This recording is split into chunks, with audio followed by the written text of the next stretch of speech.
G'day, welcome back to another Rise of Shadows card review. Blizzard's released 4 more spoilers, so let's jump right in here. First we have Improve Morale. Common warrior spell. 1 mana, deal 1 damage to a minion. If it survives, add a lackey to your hand. So straight away this reminds me of Blood to Ichor, which I think come out in Old Gods. Dealt 1 and if it survives, summon a 2/2. This doesn't summon the minion straight away, you have to play the lackey as well. So you're not getting that immediate body. So let's look how good the lackeys are bundled in with the 1 damage. So Goblin Lackey, we're looking at 2 mana, 2/1 with Rush, deal 1 damage. Not too bad, right? For 2 mana.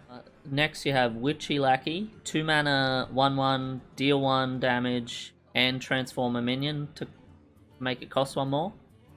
That's pretty good, that's getting there. Ethereal Lackey, 2 mana, deal 1 damage, discover a spell, 1/1 body. Now that's pretty good, right? That's getting there with usefulness in like a control deck. Kobold Lackey, 2 mana, 1/1, deal 3 damage. Okay, that's pretty good. That would see play, I imagine. And Faceless Lackey. It's basically, if you consider a random 2-cost minion to be about 2-3 worth of stats, this is like a 2 mana 3/4, deal 1 damage. That would be really good, right? Like a zoo deck. A zoo deck would always play that. So its viability is kind of in question. There's a warrior archetype that supports this. I'm not sure. So it activates cards like Execute, Smolderthorn Lancer, and Devastate. And you can also use it to ping your own Acolyte of Pain. So there's a fair bit of utility there on stuff you can combo it with. It's not just the lackey you'll be getting from it. My feeling is it will find a spot in some type of warrior deck, just because Blood to Ichor saw play. Whether there's a control list, a tempo list, or an aggro list, I don't know, but it should fit in one of those if that archetype gets support. Should be really good in Arena.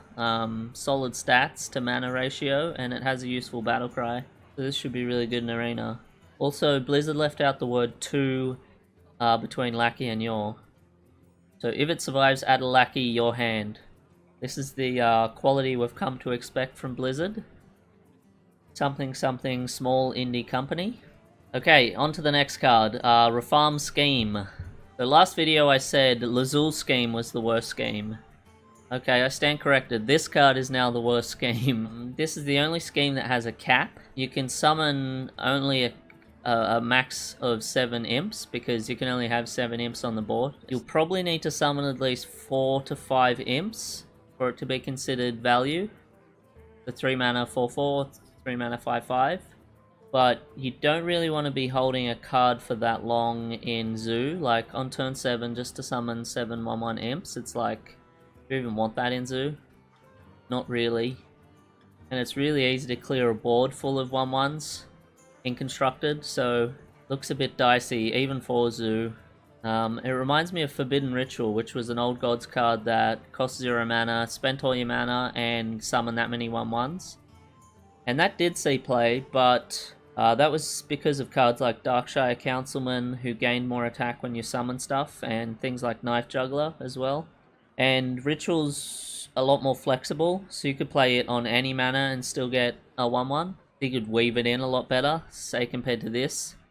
You'd have to play like a Darkshire Councilman and this on turn 6, which is a lot less flexible than Ritual was. It's a lot better than Fiendish Circle, which summons 4 imps for 4, but that's really not saying a lot. That card's just hot garbage.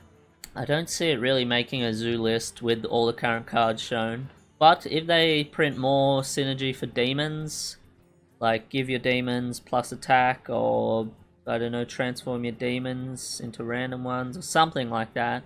Or if they give Zoo more additional support, perhaps this will see play, but I don't see it right now. In Arena, Arena's a bit slower, so this should be okay. Like 3 mana summon 7/7 on turn 7. That should be alright. Is that even good? Really easy to clear that. Should be okay, just not amazing, I don't think. Okay, on to the next one. Omega Devastator. Warrior Epic Minion. 4 mana 4/5 mech. Battle Cry, if you have 10 mana crystals, deal 10 damage to a minion. Wow, this card's real good. It screams Control Warrior to me. Control Warrior usually has no problem getting to turn 10. So I think this will go in some type of Control Warrior, Control Mech Warrior list. It's very flexible since you can just play it on turn 4 against aggro. You don't really care about the Battle Cry, just summon the Yeti against aggro. But then against controller mid-range, you get that Battle Cry on turn 10. Oh my goodness. Basically a BGH on a... BGH. This can basically kill everything. Oh my goodness. You'll discover it a lot off cards like Omega Assembly and Dr. Boom's Hero Power, since that has a higher chance of getting warrior cards. And some bad mechs are rotating out with the standard rotation, like Scorpomatic and Meat Wagon, which were just really bad discovers off that. So now you have a higher chance of getting this card, which is really good. So you might not even run this in your deck, and you'll just get it through discover effects like that. The art was originally going to be used for Omega Defender. I don't know if you remember that. They originally showed this as Omega Defender's art, but it got scrapped because Omega Defender wasn't a mech, and I guess they've brought it back now as a mech. A little bit of trivia there for you. In Arena, this should be absolutely insane. Great stats to just play out on 4 if you need it. Excellent Battle Cry if you can make it to turn 10, which Arena's a lot slower. You usually do go to turn 10, so you top deck this on turn 10, you're real happy. Destroy your opponent's creature, get a 4/5 Yeti. Hell yeah. And all the other Omega cards are really, really good in Arena, so yeah, I see this being insane in Arena. Top pick. Top pick. Next we have Priest Legendary, Madame Lazul, 3 mana 3/2. Battlecry, discover a copy of a card in your opponent's hand.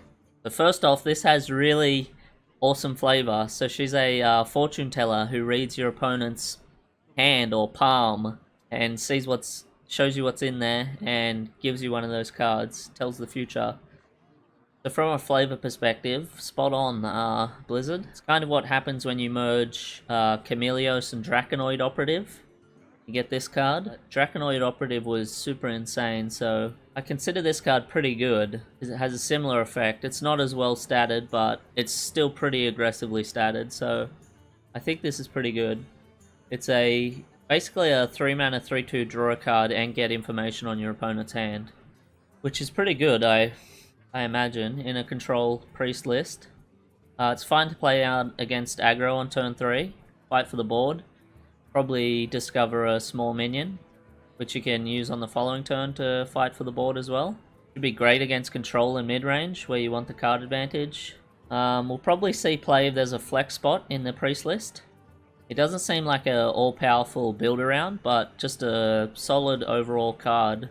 Just seems like a really solid card. It might push other cards out just because of how good the effect is and how solid the stats are. This should be really good in Arena. The card advantage is important in Arena, drawing one more card over your opponent, and the stats are decent, so this should be a great pick in Arena. I think, yeah, not much else to say about this card, just really good. Okay, thanks very much for watching. I'll be reviewing the rest of the cards in the set, so look forward to that, coming soon. Bye.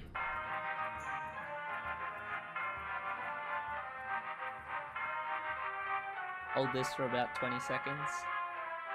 That's the average